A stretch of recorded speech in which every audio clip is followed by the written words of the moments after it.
Hello, I'm Sukaina Khan, the Director of the Fragility, Conflict and Violence Group at the World Bank.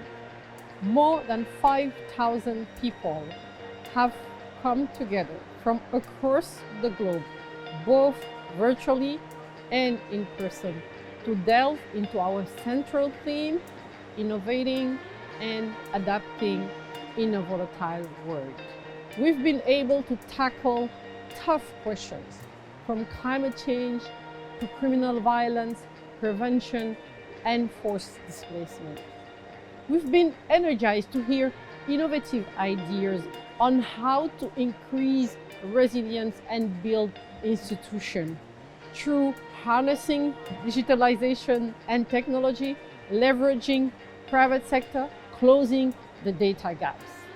We've heard from diverse voices, athletes, artists, writers, humanitarian, entrepreneurs.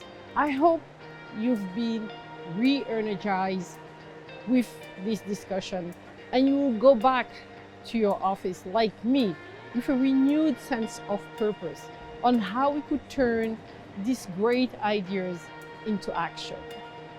All the people who have lost lives and lost loved ones. There are too many of them, they're all over the world. So if you join me just in a few moments of acknowledging and paying our respects.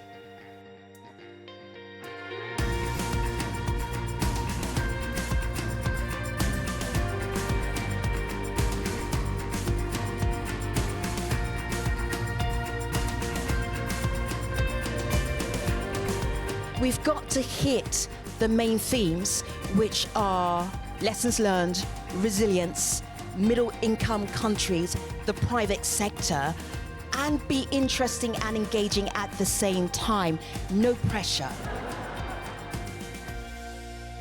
It is important that countries that are facing violence and conflict bring their voices to the table.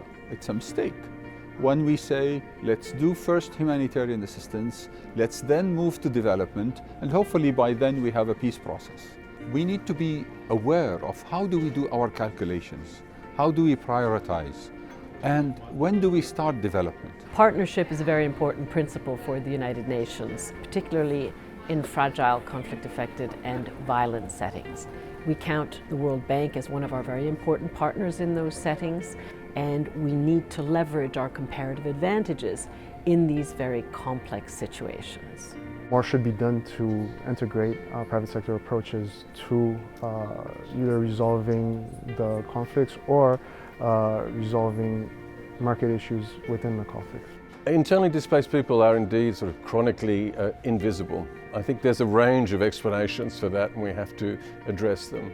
In part, we have no forum to discuss internal displacement, and because indeed in their own countries often they're not necessarily a high priority for their own governments, and so we're working with governments to make sure that we reverse that trend. Throughout our discussions in the forum, it was important to shed light on the rising tensions that are taking place in Lebanon as a result and a reflection of the rising tensions in the region. A lot of that is going to reflect on more fragility in our social fabric and our economic situation. Most importantly, if we don't get into these conflicts, then we develop much faster. We don't have the casualties of war, but also the negative effect it has on the economy.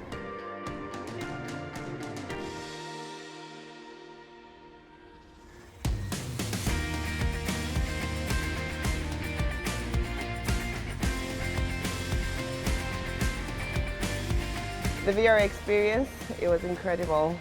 Oh my. Haven't seen anything like it, and definitely is bringing something new to technology in the world, so it was amazing.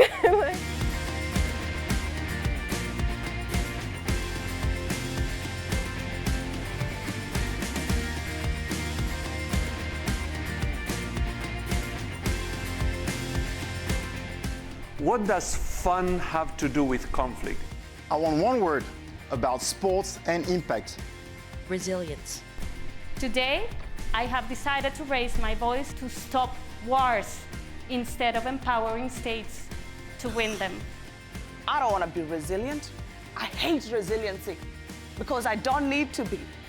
Being resilient means that the society has failed me. What if we end fragility for refugees? Thank you all.